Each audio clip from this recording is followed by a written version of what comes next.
안녕하세요. 별 황당한 일을 다 겪었던 60대 여자입니다. 70년 가까이 살면서 전 그래도 산전수전을 다 겪어봤다고 생각했어요. 그런데 세상엔 아직도 제가 미처 겪어보지 못한 일들이 각양각색이더라고요. 그런 생각을 하게 된 건 저와 저희 아들의 가슴에 큰 상처를 남긴 한 가지 사건을 겪게 된 이유입니다. 그 사건에 대해 시간을 돌이켜보며 지금부터 이야기를 시작해 볼게요. 저희 아들은 어릴 적부터 유독 배를 좋아했습니다. 남편은 손세차장을, 저는 작은 문방구를 운영하며 아들과 둘째인 딸을 키웠었는데 제 문방구에 놀러 오기만 하면 아들은 장난감 코너 앞에서 발을 뗄 줄을 몰랐어요. 로보트도 자동차도 아닌 배 모형 장난감 앞에서 말이죠. 우리 성덕인 그렇게 배가 좋아? 네, 전 나중에 크면 꼭 선장이 될 거예요. 꼭 친구들과 놀이를 해도 항해놀이에 열을 올리던 아들은 성인이 되며 항해사가 되기 위해 정말 해양대에 진학했습니다. 그리곤 힘든 대학 생활을 마치고 한 해운회사에 취업하며 정말 항해사가 되었죠. 아들은 한 번 바다에 나가면 평균 6개월 정도 항해를 하다 돌아오면 2, 3개월의 휴식기를 갖곤 했어요. 저도 딸도 그런 아들의 삶은 응원했지만 아들의 꿈을 가장 열심히 지지하고 응원해줬던 사람은 바로 남편이었습니다. 여보, 성덕이한테서 이메일이 왔어. 얼른 와봐. 당시만 해도 지금보다 위성시설이 좋지 않아 아들에게 연락을 받긴 굉장히 어려웠어요. 아들은 한 번씩 다른 나라 항구에 정박했을 때 이메일이나 문자 혹은 짧은 전화를 걸었었죠. 남편은 아들이 주로 연락하던 이메일의 내용을 읽으며 슬쩍 눈물을 짓곤 했어요. 어머니, 아버지, 몸 건강히 잘 지내고 계시죠? 저는 잘 지내고 있습니다. 바다는 너무 아름답지만 가끔은 지독한 외로움을 안겨주기도 하고 때론 끝나지 않을 것 같은 두려움을 주기도 해요. 하지만 전 바다가 주는 그것들을 모두 사랑하고 있어요. 그러니까 반드시 이 시간들을 잘 버텨서 3등에서 2등, 1등 항해사로 올라도 가고 꼭 제 꿈이 선장도 되어 보일 거예요. 멀리서나마 그런 제 꿈을 많이 응원해 주세요. 또 연락드릴게요. 평생 부모님과 형제들을 챙기며 사느라 남편은 자유로웠던 적이 없었다고 하더군요. 물론 지금의 삶에 충분히 만족하고 있지만 자신의 꿈을 향해 자유롭게 날아가는 아들을 보고 있노라면 마치 내가 꿈을 향해 달려가고 있는 것처럼 기쁘다는 말을 남편의 행복한 표정으로 하곤 했어요. 아들은 그런 남편 앞에서 반드시 아버지를 위해서라도 선장이 되어 보이겠다고 다짐하곤 했죠. 하지만 남편은 아들이 선장이 되는 모습을 지켜볼 새도 없이 바쁘게 우리 곁을 떠나고 말았습니다. 아버지, 아버지, 아버지 가시는 모습을 지켜보지 못해서 정말 죄송해요. 남편은 아들이 26살 때 급성 심장마비로 세상을 떠났습니다. 그때 항해 중이었던 아들은 연락을 받고 다급히 귀국하긴 했지만 남편의 장례식은 이미 끝난 뒤였죠. 그렇게 뒤늦게 도착한 아들은 남편의 납골당에서 한참을 서서 울었어요. 그리고 남편의 사진을 보며 다시 한번 굳은 다짐을 하더라고요. 이제 제가 아버지께 해드릴 수 있는 건 꼭 꿈을 이뤄내 보이는 일뿐인 것 같아요. 여기서 항해사 일에 회의를 느껴 그만둔다고 한들 아버지께선 기뻐하지 않으실 걸 잘 아니까요. 꼭 하늘에서 지켜봐 주세요, 아버지. 꼭 아버지께 자랑스러운 아들이 되어 보일게요. 그런 아들의 다짐에 하늘에서 남편은 분명 기뻐했을 거라고 생각합니다. 이후 야속하게도 남편이 없는 세상은 여전히 평범하게 흘러갔어요. 그리고 그 흘러가는 시간 속에 저와 아이들의 슬픔도 조금씩이나마 씻겨 내려갔죠. 딱 하나 조금 달라진 것이라면 아들과 딸이 전보다 더 자주 제 안부를 묻고 제게 효도를 했었다는 거예요. 갑작스레 아버지를 잃은 아이들에게 부모에 대한 소중함은 곱절로 와닿게 된 겁니다. 그렇게 아이들과의 사이가 더욱 돈독해진 채 세월은 빠르게 흘렀어요. 그리고 아들은 나이 39에 제게 며느리 될 아이를 인사시켜줬죠. 우리 성덕이가 한번 나가면 오래도록 집에 들어오지 못하는 애라 결혼을 결정하기 힘들었을 텐데 이렇게 어려운 결정해줘서 진심으로 고맙구나. 아니에요, 어머님. 친구 따라 나간 자리에서 우연히 만난 성덕 씨한테 먼저 열심히 들이댔던 것도 자기 직업 때문에 결혼을 망설이던 성덕 씨한테 결혼하자고 졸라댄 것도 다 저였는걸요. 제가 성덕 씨를 정말 많이 좋아하거든요. 오히려 막무가내로 늘 돌진하던 절 받아준 성덕 씨한테 제가 고맙죠. 며느린 참 당돌하고 밝은 아이였어요. 그런 며느리에겐 남다른 아픔이 있었습니다. 그건 바로 고작 나이 2살 때 안사돈을 잃고 사돈 어른의 손에서 컸다는 거였죠. 며느린 제 손을 만지작대며 이런 말을 하더군요. 저는요, 어머님, 결혼하면 무엇보다 엄마가 생기는 것 같아서 너무 기뻐요. 아빤 힘들어도 사랑으로 절 키워주셨지만 저는 내심 늘 엄마가 갖고 싶었거든요. 엄마라는 말을 불러본 기억조차 없다던 며느리가 참 안쓰러웠어요. 때문에 저는 아이들의 결혼 후 며느리에게 엄마 같은 다정하고 든든한 존재가 되어주려 노력했어요. 어머님, 전 그냥 지나가는 말로 했던 건데 진짜 갈비탕을 만들어서 서울까지 가지고 오셨어요? 차라리 저희를 집으로 부르시죠. 됐다. 바쁜 애들 뭐하러 집으로까지 불러. 여기 겉절이도 담가서 싸왔으니까 같이 잘 챙겨 먹어라. 나 볼 일이 있어서 이만 간다. 저는 며느리가 뭐가 먹고 싶다고 하면 바리바리 싸서 서울로 올라가거나 아니면 택배로 음식을 잔뜩 붙여주었습니다. 며느리가 제가 만들어준 음식을 정말 좋아했거든요. 직장 때문에 주로 일본에서 지내던 딸에겐 어차피 해주지도 못하니 며느리에게 엄마 노릇이나 실컷 해주자 싶었죠. 게다가 며느리에게 더 잘해줬던 이유 중 하나는 바로 며느리가 결혼하자마자 임신을 했었기 때문이에요. 아이고야, 이렇게 결혼하자마자 손주까지 찾아와 주다니 이게 무슨 겹경사래냐? 고맙다 아가. 넌 우리 집안 복덩이야. 허니문 베이비를 가졌던 며느리 뱃속에서 손주는 무럭무럭 자라났습니다. 제 집이 아닌 곳에서 잠을 청하기 어려워하던 저였지만 그때 전 아들과 며느리 집에 찾아가 2, 3일씩 자고 오기도 했어요.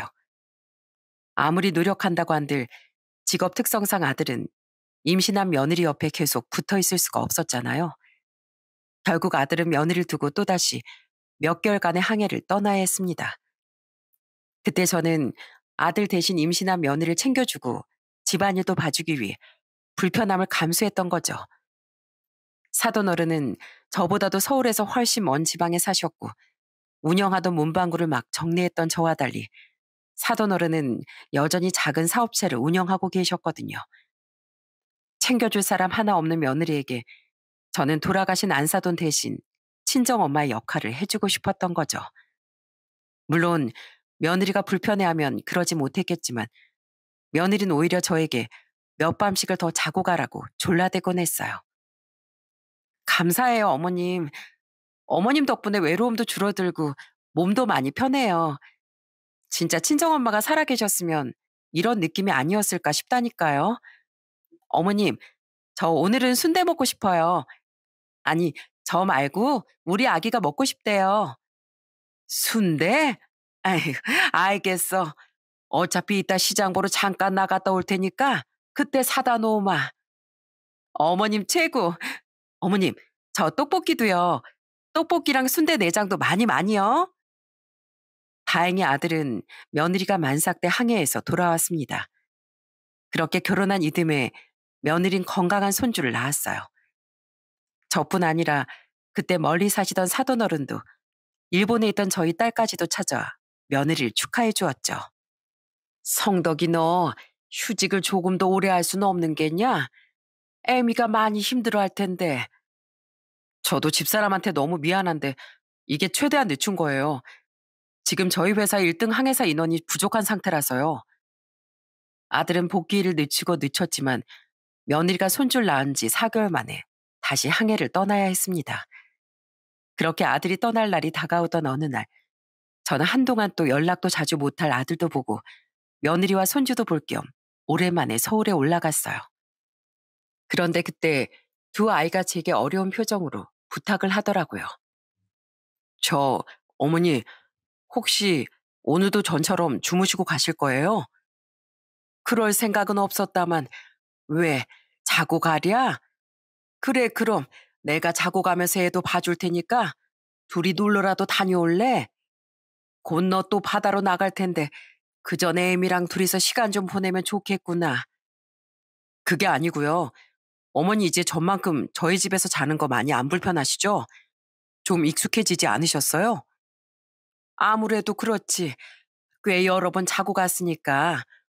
그러니까 왜, 왜 자꾸 말을 빙빙 돌려? 여보, 내가 꺼낸 의견이니까 내가 직접 말씀드릴게. 죄송해요, 어머님. 어려운 부탁을 드리려고 하는데 막상 입을 떼려니까 남편이 말이 잘 안 나오나 봐요. 저 어머님, 혹시 저희 애 어느 정도 클 때까지만 저희 집에 오셔서 아이 좀 봐주시면 안 될까요? 애 아빠 항해 나가고 저도 곧 복직해야 하는데 이 어린애 어린이집에 보내기도 걱정되고 또 베이비시터를 부르자니까 그것도 불안해서요. 요즘 워낙 흉흉한 세상이잖아요. 나한테 며칠이 아니라 아예 이 집에 들어와서 살라고? 당황했습니다. 뭐 이런저런 사연을 들으면 자식과 합가하는 일을 원하는 분들도 계시다지만 저는 그렇지 않았거든요. 오랫동안 살아온 집을 떠나는 것도 싫었고 내 집이 아닌 곳을 워낙 불편해하기도 했고요. 좀 익숙해졌다지만 그건 아들 집도 마찬가지였어요. 하지만 무작정 거절을 하자니 그것도 어렵더군요. 어쨌든 제 아들이 좋다고 결혼도 하고 손주도 낳은 며느리를 어떻게 혼자만 고생하게 둘 수 있었겠어요? 그렇게 제가 잠시 망설이는 사이 며느린 풀이 죽은 목소리로 이런 말을 했습니다. 아무래도 힘드시겠죠. 죄송해요, 어머님. 전 편하게 이런 걸 부탁할 친정엄마도 안 계시잖아요. 그래도 혹시나 해서 여쭤본 건데 제가 너무 무리한 부탁을 드렸나 봐요. 그냥 제가 알아서 다시 방법을 찾아볼게요. 아이고, 이 애가 사람 마음 참 미안해지게 하네. 누가 싫대니? 잠깐 고민한 거다. 그래, 내가 이 집에 와서 애도 봐주고 살림도 도와주마. 어차피 지금 하는 소일거리야 그만둔다고 한들 큰 문제도 안 되고 내 아들이 못 채워주는 부분은 엄마인 나라도 채워줘야지. 그러니 걱정하지 말거라. 정말요, 어머님? 감사해요. 역시 어머님이 최고예요. 감사해요, 어머니. 그리고 죄송해요. 어머니께 정말 폐를 끼치고 싶지 않았는데 그렇다고 집사람 혼자 고생하게 하자니 그것도 너무 이기적인 일 같아서요. 제가 이 은혜는 나중에 꼭 갚을게요. 그리고 수고비도 꼭 넉넉히 챙겨드릴게요. 결국 마음이 약해져 수락한 제 말에 며느린 뛸 듯이 기뻐했습니다. 반면 아들은 고맙기도 하고 너무 죄송하기도 하다며 제게 월에 200만 원씩 수고비를 준다고 했죠. 저는 너무 큰 액수에 펄쩍 뛰며 거절했지만 아들은 막무가내더라고요. 자신을 불효자로 만들지 말아달라면서요. 결국 그날 우린 월에 100만 원으로 극적 타협을 하게 됐답니다. 에휴, 하필이 중요한 시기에 너무 긴 일정이 잡혔구나. 항상 몸 조심하고 배 위에서 다치면 곧장 치료도 제대로 못 받으니까 꼭 신중에 신중을 기하면서 다니거라. 알겠어요, 어머니. 그리고 집사람과 저희 아들 옆을 지켜주셔서 어려운 제 부탁을 들어주셔서 정말 감사드려요. 제가 짐을 싸들고 아들 내외 집에 들어간 지 얼마 되지 않아 아들은 바다로 나아갔습니다. 하필 그때 아들은 기간이 거의 9개월이 넘는 원양 항해를 나가게 됐죠. 아들이 집을 나서던 날 저는 아들을 끌어안고 평소처럼 걱정 어린 잔소리를 늘어놨어요. 제게 알겠다고 대답한 아들은 옆에서 손주를 안고 있던 며느리를 안으며 이렇게 말하더군요. 결혼하자마자 이렇게 자주 혼자 둬서 미안해. 그래도 여보, 내가 결혼 전에 또 말했듯 딱 몇 년만 더 기다려줘. 내가 꿈이었던 선장이 되게 되면 1등 항해사로 일하고 있는 지금 퇴직하는 것보다 퇴직금도 많이 나오고 하선 후에 이직할 때 더 많은 고연봉도 받을 수 있어. 그렇게 되면 그때부턴 당신하고 우리 아들 옆을 한시도 비우지 않을게. 그땐 내가 꼭 당신 호강시켜 줄게. 늘 날 믿고 기다려줘서 고마워. 알겠어. 애초부터 당신이 망설이던 결혼을 밀어붙이고 이 외로운 길에 자처해서 들어온 건 나인데 뭘. 나 충분히 기다릴 수 있어. 게다가 내 옆엔 어머님도 계시잖아. 무엇보다 당신이 가족을 위해 그 망망대해 위해서 힘들게 돈을 벌고 있다는 거 나 잘 알고 있어. 나야말로 그런 당신한테 항상 고마운데 내 걱정 말고 몸 조심히 잘 다녀와. 서로에게 미안해하고 고마워할 줄 아는 두 아이의 모습이 참 보기 좋다고 생각했습니다. 그렇게 아들이 떠난 후 머지않아 며느리 또한 복직을 했어요. 저는 힘들게 일하는 며느리를 위해 열심히 손줄 봐주고 웬만한 집안일도 다 해주려고 노력했죠. 그럼 며느린 집에 들어와 손주보다 저를 먼저 안아주며 감사를 표하고 애교도 부리곤 했습니다. 어머님, 오늘도 힘드셨죠? 고생 많으셨어요. 얼른 와서 어머님하고 우리 아들 보고 싶어서 저 진짜 최대한 빠르게 퇴근하고 달려왔다니까요. 그랬어? 나도 우리 며느리 보고 싶었다. 얼른 씻고 와서 밥 먹어. 내가 애미 너 좋아하는 소고기 된장국 끓여놨어. 아싸. 안 그래도 오늘 된장국이 너무 먹고 싶었는데 역시 어머님은 제 마음을 찰떡같이 잘 알아주신다니까요. 딸 같은 며느리 없다지만 저는 정말 며느리를 딸처럼 대하고 잘해주었습니다. 엄마 같은 존재에게 기대고 응석 부려보는 게 처음이라 너무 행복하다던 며느리 또한 좀 무뚝뚝했던 저희 딸보다 훨씬 제게 살갑게 대해주었죠. 며느린 고생 많았다며 제가 손주를 보는 동안 저녁 설거지를 도맡아 했고 종종 제 어깨도 주물러줬어요. 손주가 잠이 들면 제 무릎에 누워 저와 함께 TV를 보는 며느리를 보고 있노라면 정말 막내딸이 생긴 것 같은 기분이 들더라고요. 와, 어머님, 오늘 드라마 완전 대박이었죠? 진짜 속이 다 시원했어요. 저렇게 바람 피우는 인간들 얼굴엔 속 시원하게 찬물을 쫙 끼얹어 줘야 한다니까요. 그러게나 말이다. 아무리 드라마라도 왜 그런 몰상식한 짓을 하는지 원. 맞아요, 어머님. 저 귀가 좀 간지러운데 귀 좀 파주시면 안 돼요? 전 어릴 때부터 엄마가 귀를 파줬다는 애들이 그렇게 부러웠거든요. 사돈 어른한테 파달라고 하지 그랬어. 저희 아빠 수전증 있으세요. 아빠한테 맡겼다가 큰일 날걸요? 얼른요, 어머님. 아이고, 내가 진짜 며느리가 아니라 다 그 막내딸을 집에 들였구나. 알았다. 이리 와라. 우리 막내딸 귀, 이 엄마가 시원하게 파주마. 좀 몸이 힘들긴 해도 너무 좋아하는 며느리를 보면 역시 그때 합가를 선택하길 잘했다 싶더라고요. 그런데 한 2, 3개월쯤 지났을 때부터 며느린 점점 집에 있는 시간이 짧아졌어요. 어머님, 죄송한데 저 오늘도 많이 늦을 것 같아요. 저 이번 승진에서도 누락돼서 다음 승진 노리려면 진짜 이악 물고 노력해야 하거든요. 어머님도 아시잖아요. 저 정말 제 커리어에 목매는 거. 그러니까 조금만 이해해 주세요. 어머님, 진짜 죄송한데 저 어머님이랑 가기로 한 나들이 주말에 못 갈 것 같아요. 갑자기 주말 이틀 다 껴서 지방 출장이 잡혀서요. 정말 죄송해요. 그건 주로 며느리의 일 때문이었습니다. 며느린 갈수록 일이 바빠져 퇴근도 늦고 주말 출근도 잦아졌어요. 그 와중에 한 번씩 사돈 어른을 뵈러 지방에도 내려갔는데 혼자 애까지 데리고 가기 힘들다며 손주는 제게 맡기고 사돈께 가곤 했죠. 덕분에 전 혼자서 손줄 보는 날이 잦아졌고 며느린 그런 제게 아주 많이 미안했습니다. 괜찮다.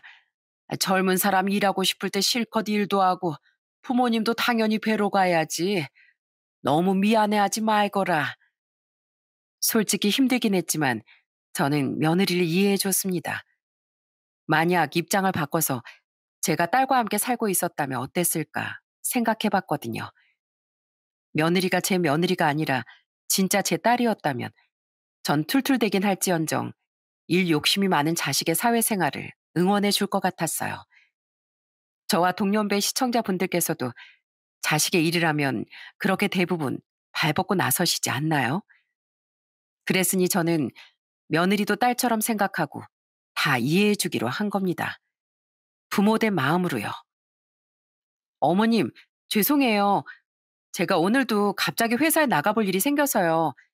최대한 일찍 들어올게요. 그렇게 시간이 흘러 어느덧 아들이 돌아올 날이 가까워졌던 어느 주말이었습니다. 그날도 며느리는 회사에 가봐야 한다며 집을 나서더군요. 그런데 한 20분쯤 지났을 때 어디선가 자꾸 진동 소리가 들리더라고요. 어머, 얘가 요즘 정신이 없긴 없나 보네. 휴대폰을 두고 갔네. 소리의 근원지를 찾던 전 며느리 방의 화장대 위에서 울리고 있던 휴대폰을 발견했습니다. 며느린 정신없이 집을 나서다 휴대폰을 깜빡한 것 같았어요. 그냥 두면 알아서 다시 찾으러 오겠지 생각했건만 끊기지 않고 계속해서 울려대던 진동이 자꾸만 거슬리더군요. 며느리 휴대폰의 액정엔 임송옥이란 이름이 한참을 떠있다 사라졌다를 반복했어요. 그렇게 그 이름의 발신자에게 5번째로 전화가 걸려왔을 때 결국 저는 며느리의 전화를 받고 말았습니다. 며느리가 지금 자리에 없다는 말을 전해주려고요. 여보세요? 아가, 자꾸 전화해서 미안하다. 내가 백화점에 가방을 좀 사러 왔는데 온 김에 네 것도 하나 선물로 사주려고 전화했어. 얼른 네 취향을 물어봐야 살 수 있어서 내 조급한 마음에 전화를 계속 걸었다. 여보세요?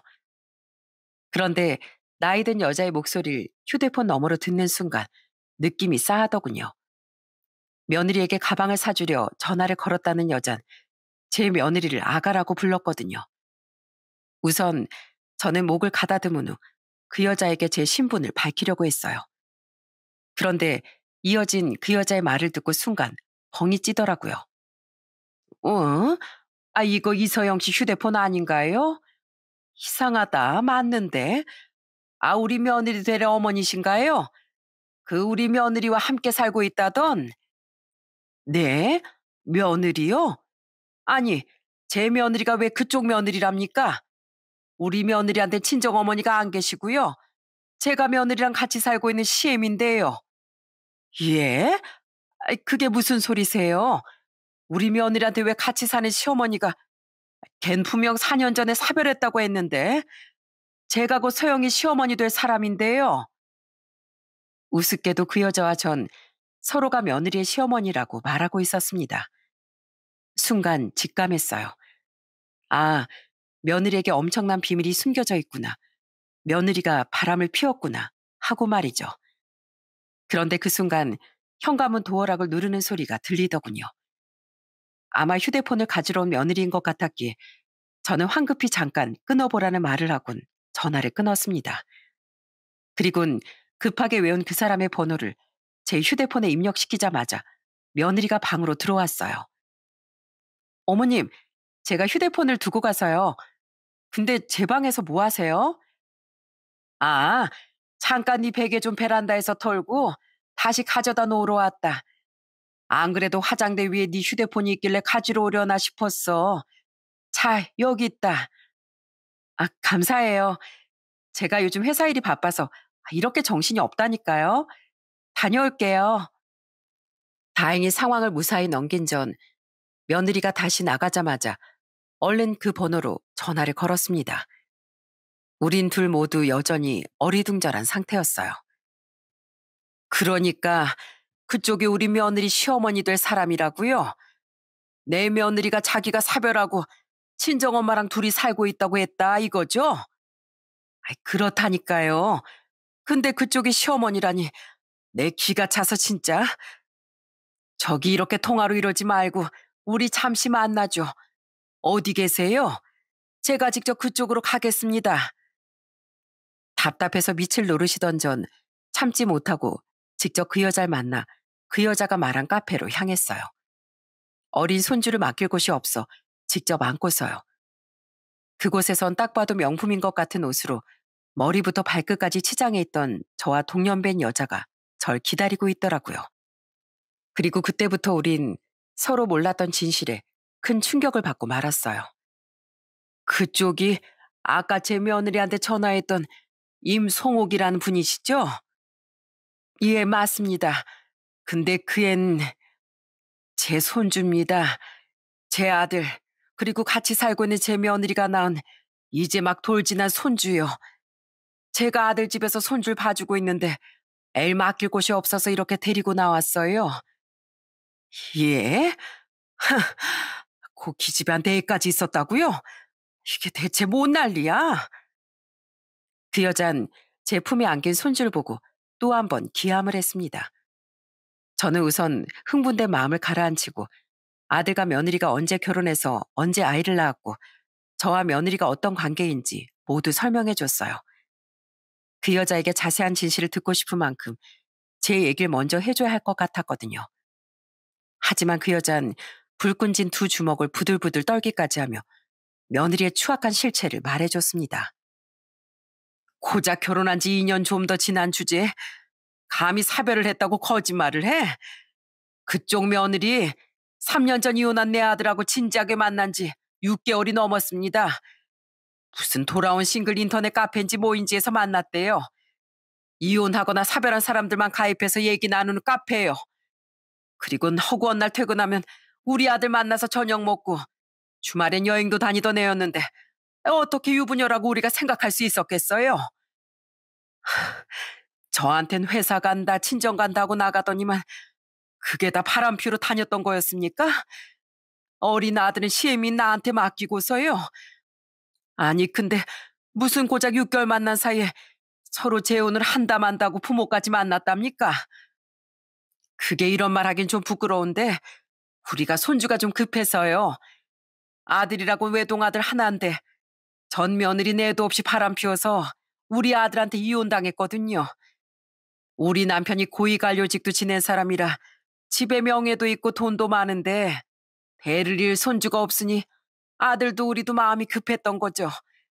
그래서 일찌감치 집에 초대도 하고 재혼도 밀어붙이고 있었는데 그런 고의한 기집애일 줄 누가 알았겠어요. 우리 아들들도 아들들이지만 애초에 부모인 우리가 사람 보는 눈이 없었네요.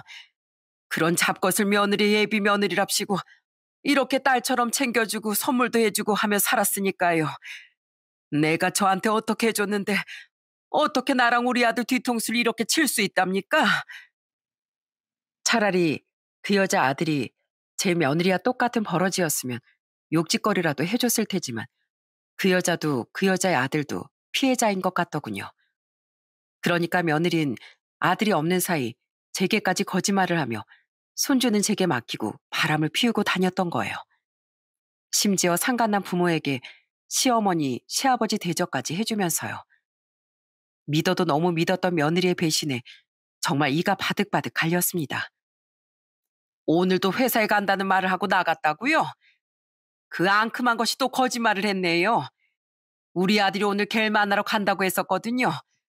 안 되겠어요. 내 당장 가서 그곳에 머리털을 쥐어 뜯어놓기라도 해야 속이 좀 풀리겠어요. 성격이 보통이 아닌 것 같은 그 여잔 냅다 자신의 아들에게 전화를 걸더군요. 아니나 다를까 정말 며느린 회사가 아니라 그놈을 만나 식사를 하고 있더라고요. 우린 그 여자가 자신의 아들에게 물어 알아낸 식당으로 함께 택시를 타고 향했습니다. 그리고 우리가 그 애들의 테이블 앞에 나란히 등장하자마자 며느린 경악을 했어요. 어머니, 어떻게 여길... 뭐, 어떤 어머님? 너한테 깜빡 속아서 널 딸처럼 여겼던 나? 아니면 널 예비 며느리라고 생각하고 속고 있던 이 사람? 이게 다 무슨 말이야? 서영 씨, 이분은 누구예요? 내가 누구냐고? 얘랑 같이 살면서 손주까지 봐주고 있던 시엠이란 사람입니다. 그쪽하고 그쪽 부모는 이 무서운 애한테 다 속은 거예요. 얜 사별을 하지도 않았고 버젓이 남편도 자식도 있는 유부녀라고요. 네? 어머니, 지금 이분 말이 다 사실이에요? 반면 며느리와 바람을 피우고 있던 그 남잔 정말 아무것도 모르고 있더군요. 저는 어리둥절해하는 그 남자에게 진실을 폭로했어요. 그런데 그 순간 그 남자의 모친이 냅다 며느리의 머리채를 휘어잡더라고요. 어머니, 아파요. 아파. 이게 어따 대고 어머님이래? 감히 우리 집안을 물러봐? 우리 집안이 얼마나 유석 있고 명예로운 집안인데 감히 내 아들을 속여? 어디 너 맛 좀 봐라. 어머니, 저 좀 도와주세요. 그 여잔 정말 대단한 여자였어요. 저와 분명 연배가 비슷해 보였는데 힘이 어찌나 센지 며느리는 속수무책으로 당하기만 하더군요. 그러다 겨우 그 여자의 소나기에서 빠져나온 며느린 황급히 제게 달려와 도움을 요청했습니다. 하지만 저는 그런 며느리의 얼굴에 냅다 테이블 위에 있던 콜라를 뿌려버렸죠. 어머니, 저 좀 도와주세요. 어머니, 지금 이게 뭐 하는 짓이에요? 너야말로 뭐 하는 짓이냐? 뭐? 사별? 재혼? 내 기가 막혀서 정말. 네가 예전에 그랬지? 바람 피우는 것들은 찬물을 확 끼얹어 줘야 한다고. 고맙게도 여기 찬물 대신 더 지저분해질 콜라가 있길래 끼얹어 준 건데 뭐가 문제니? 네 입으로 한 말 그대로 해준 것뿐인데. 어머님, 재혼이라뇨. 물론 제가 잠깐 외로워서 한눈을 판 건 사실이에요. 그건 정말 죄송해요. 그런데 진짜 남편이랑 헤어질 생각은 추호도 없었어요. 전 그냥 잠깐 놀려고만 한 건데 이 자식이 자꾸 결혼을 밀어붙이잖아요. 그래서 어영부영 끌려다니다 보니까 이 지경까지 온 거예요. 전 평생 어머니 며느리로 살 생각이었다고요. 누구 마음대로 바람 피운 주제에 내 며느리로 살아? 얼마나 못돼 처먹었으면 고작 외로움 좀 달래겠다고 여러 사람 가슴에 거짓말로 대못을 박어? 난 네 뒤치다거리 다 해주면서도 널 진짜 딸이라고 생각하면서 다 이해하고 참았다. 멀리 살아서 내 딸한테도 못해주는 것들 난 너한텐 다 해줬어. 그런데 어떻게 네가 나랑 우리 아들한테 이럴 수가 있냐? 어? 사람 참 무섭다 무섭다 하지만 그 무서운 인간이 바로 내 옆에서 혓바닥을 도사리고 있을 줄은 꿈에도 몰랐구나. 내 말이 그 말입니다. 예, 너 감히 그딴 짓을 저질러 놓고 어디서 눈물바람이야?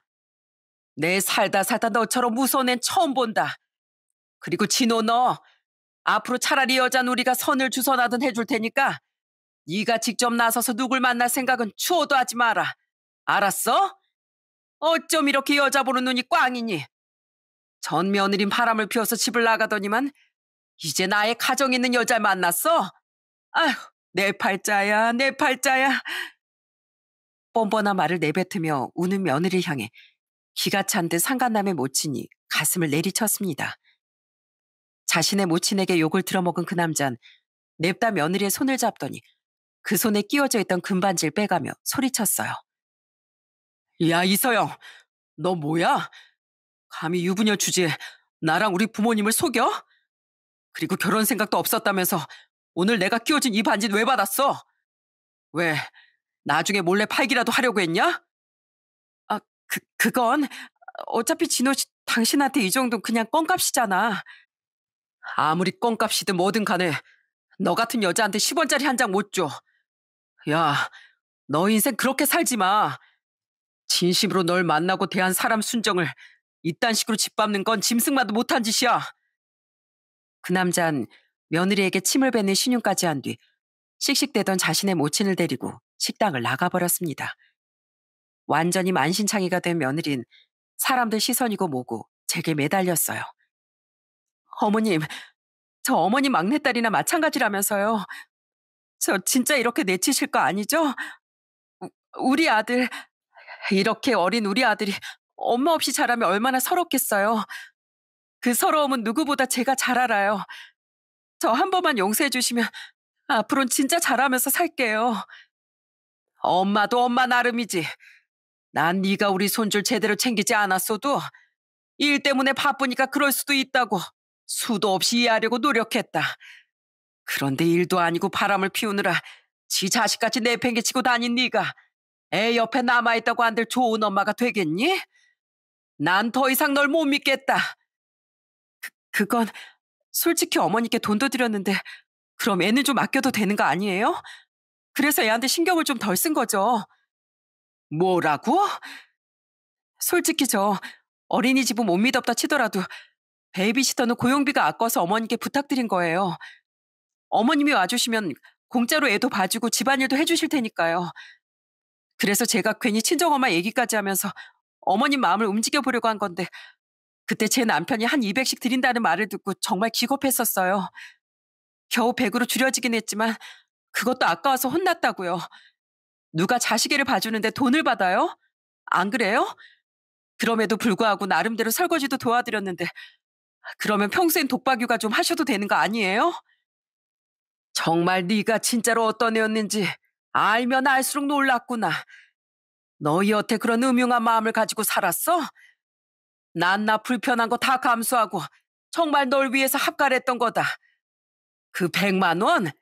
내가 그 돈을 날 위해 썼겠니? 다 너랑 우리 손줄 위해서 썼지. 난 널 진심을 다해 친딸처럼 대하고 아껴줬다. 하지만 넌 날 엄마가 아니라 그저 호구로 봤었구나. 난 너 같은 며느리 더 이상 필요 없다. 어차피 지금 살고 있는지 나랑 우리 아들 돈으로 산 거 아니냐? 그러니까 넌 당장 짐 싸서 나가라. 기가 막힌 며느리의 말에 저는 크게 호통을 쳤습니다. 그리곤 빽빽 우는 손주로 인해 다른 손님들께 더는 피해를 드릴 수가 없어 며느리를 두고 식당을 나와버렸죠. 그렇게 택시를 타고 집에 들어와 손주를 재워놓으니 며느리가 쭈뼛쭈뼛 집에 들어오더군요. 여전히 머리는 산발을 하고서요. 저는 손주를 재운 후 대충 싸놓은 며느리의 짐을 문 밖에 던져줬어요. 어머니, 저 진짜 나가요? 그럼 그 허무맹랑한 짓을 할 때 이 정도 각오도 안 했니? 진짜 너무하세요, 어머니. 사람이 살다 보면 외로워서 실수도 할 수 있는 거잖아요. 실수는 나도 모르게 하는 걸 실수라고 하는 거다. 넌 실수가 아니라 고의로 나랑 우리 아들 배신한 거지 않니? 알겠어요. 나갈게요. 역시 아무리 자식처럼 대했다고 한들 남은 남이다 이거죠? 어머님이 진짜 제 친엄마였으면 분명 절 한 번은 감싸 안아주셨을 거예요. 네가 진짜 내 친자식이었다면 넌 지금 나한테 숨도 못 쉴 정도로 얻어맞았을 거다. 네가 그래도 사람 좋은 네 아버지 유일한 사는 이유인 걸 아니까 내가 이렇게 참고 있는 거야. 그리고 내가 널 아꼈다고 한들 이 상황에 내가 친자식인 우리 아들보다 너를 더 감싸줘야 하니? 네가 그만큼 날 위해서 내 아들보다 헌신을 했어? 넌 한 것도 없으면서 받기만 바라는데 세상살이 우습게 보지 말거라. 네. 저만 나쁜 애죠. 네. 제가 우선 나가긴 나가는데요. 애는 안 데리고 갈 거예요. 저 혼자 집도 아닌 데서 애를 어떻게 돌보겠어요?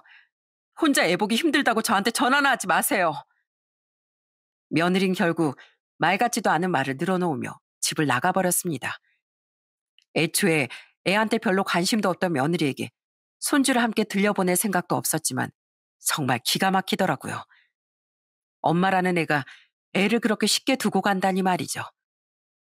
그리고 약 일주일 뒤 9달간의 항해를 마치고 집에 돌아온 아들은 제게 모든 이야기를 듣고 큰 충격을 받았어요. 아들은 우선 자신이 일을 매듭지어야겠다며 며느리에게 전화를 했습니다. 집안이 조용했던지라 휴대폰 너머 며느리의 목소린 제게까지 선명하게 들려왔어요. 당신, 나 지금 집에 와서 어머니께 얘기 다 들었어. 당신이 어떻게 나한테 이럴 수가 있어? 당신 돌아왔어? 여보, 물론 내가 잠깐 실수를 하긴 했지만 아무리 그래도 날 이렇게 내쫓은 건 어머님이 너무하신 거 아니야? 나 아직 아버지께 아무 말씀도 안 드리고 친구 집에서 신세 지고 있거든.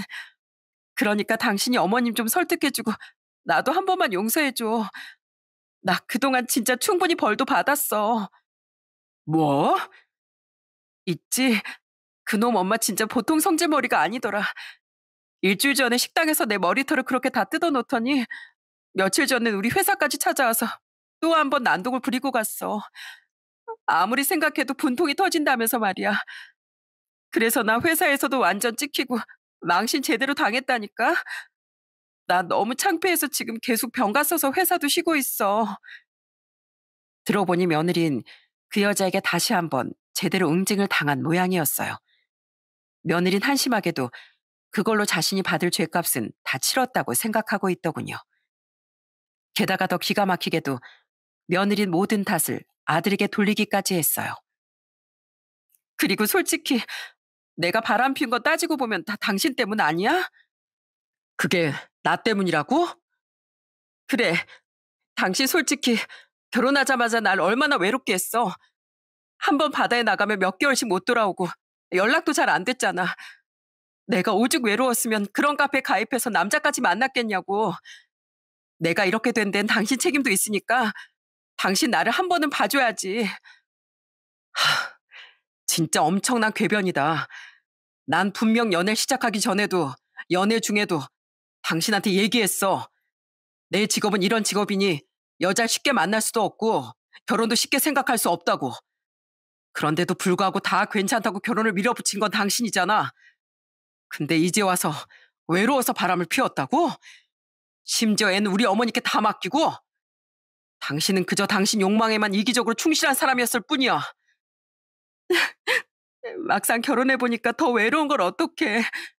솔직히 나 항해사가 돈을 그렇게 잘 번다길래 아무 생각 없이 당신을 붙잡았던 것도 있어. 그런데 돈은 돈이고 외로움이 너무 심했단 말이야. 당신이 외로움에 몸부림칠 줄만 알지. 가정을 지키기 위해서 무슨 노력을 했어? 당신이 무슨 마음으로 나랑 결혼을 했든 난 당신하고 애를 위해서 선장이 되면 하선하고 경력을 살려서 다른 직업을 갖겠다고도 약속했어. 그래야 더 높은 연봉을 받고 당신도 우리 아들도 어머니도 호강시켜 드릴 수 있을 테니까. 어머닌 그런 내 꿈을 지지하고 며느린 당신을 돕기 위해서 살던 고향까지 포기하고 와주셨어. 근데 당신은 뭐야? 당신같이 무책임한 사람은 가정을 가질 자격조차 없는 사람이야. 난 당신 같은 사람이랑 더 살 생각도 없고 용서할 생각도 없어. 아들은 그런 며느리에게 냉정하게 소리친 후 전화를 끊었습니다. 그렇게 결국 며느리는 아들에게 이혼당하고 위자료도 지급하게 됐어요. 또한 손주의 양육권도 아들에게 넘어왔죠. 아들의 직업 특성상 며느리에게 양육권이 갈 가능성도 있었지만 애초에 아들의 돈을 보고 결혼했던 며느린 혼자선 절대 애를 못 키운다며 손주를 원하지 않더라고요. 참 겪으면 겪을수록 혀를 내두르게 되는 며느리의 본성이었습니다.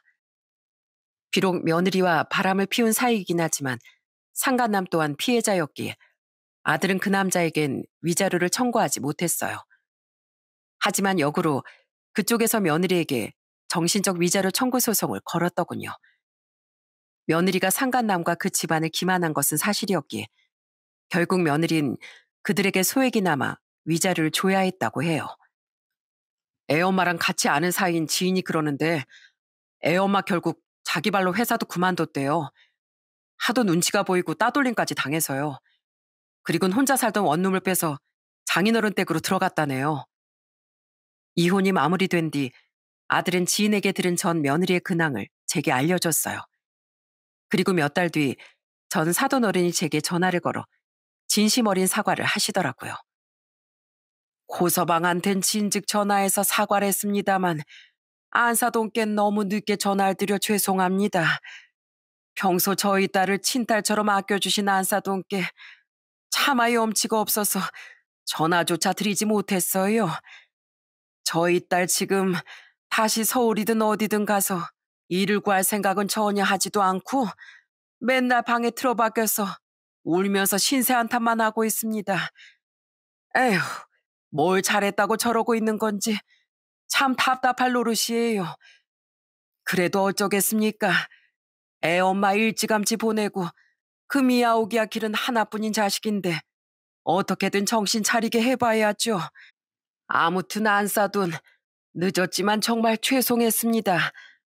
부디 고서방과 저희 손주와 잘 사시길 바랍니다. 거의 한마디를 끝낼 때마다 한숨을 한 번씩 쉬던 사돈 어른이 참 안타까웠습니다. 하지만 이제 전 며느리와 남남이었으니 저는 그저 알겠다는 말밖엔 드릴 수가 없었죠. 그렇게 며느리 이기심은 자신을 금지 오겹으로 키워준 자신의 아버지까지 포함한 많은 사람의 가슴에 상처를 남긴 채 마무리됐어요. 그렇게 그 엄청난 사건을 겪은 그날로부터 벌써 3년이라는 시간이 훌쩍 지났습니다. 저는 여전히 아들의 집에서 손주를 봐주고 있어요. 지금 아들은 또 항해를 나가 있는 상태죠. 원래 아들은 선장이라는 꿈을 포기하고 손주를 직접 돌보려 이직을 하려고 했어요. 며느리도 없는 마당에 더 이상 저에게만 폐를 끼칠 순 없다면서요. 하지만 저는 그런 아들을 말렸습니다. 조금만 기다리면 선장 자리가 눈앞이라며 어릴 적부터 몇십 년을 꿈꿔왔던 꿈을 이렇게 포기할 셈이니? 그럼 하늘에 있는 네 아버지가 얼마나 슬퍼하겠어. 가뜩이나 네가 험한 꼴을 보고 이혼을 해서 속상해하고 있을 텐데 말이다. 아직 이혼만 괜찮으니까 조금만 더 버텨봐. 그리고 나중에 우리 손주한테 자랑스럽게 말해. 이 아빤 꿈을 위해 멈춘 적 한 번 없이 열심히 달렸으니 너도 꼭 그렇게 끈기 있고 멋진 사람이 되라고 말이야. 자식은 부모의 등을 보며 똑같이 자라는 법이야. 그런 제 응원이 조금은 효과가 있었을까요? 제게 고마워하던 아들은 2년 뒤 드디어 선장으로 임명이 됐습니다.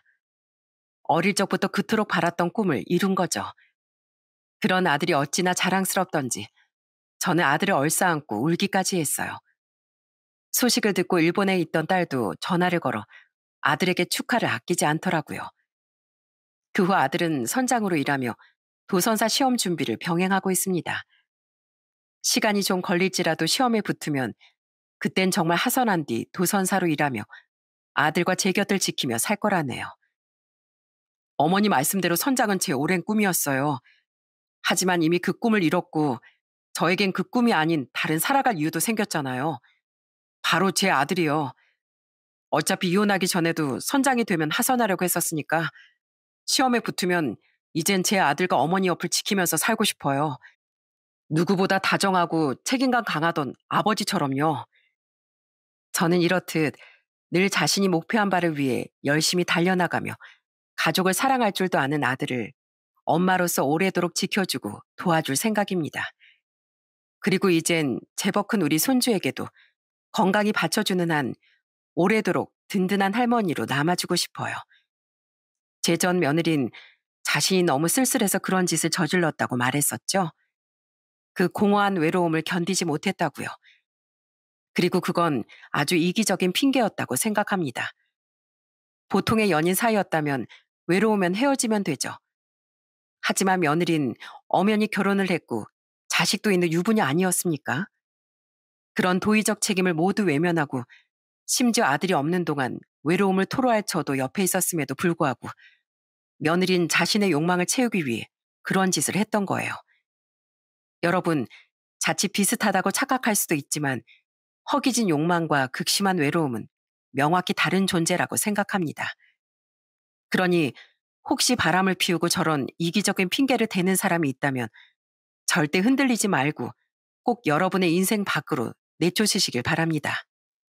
한 번 배신한 사람이 두 번 또 배신하지 말란 법은 없으니까요. 그럼 전 이만 여기서 제 사연을 마치겠습니다. 끝까지 함께 해주셔서 감사드려요. 모두들 행복하세요.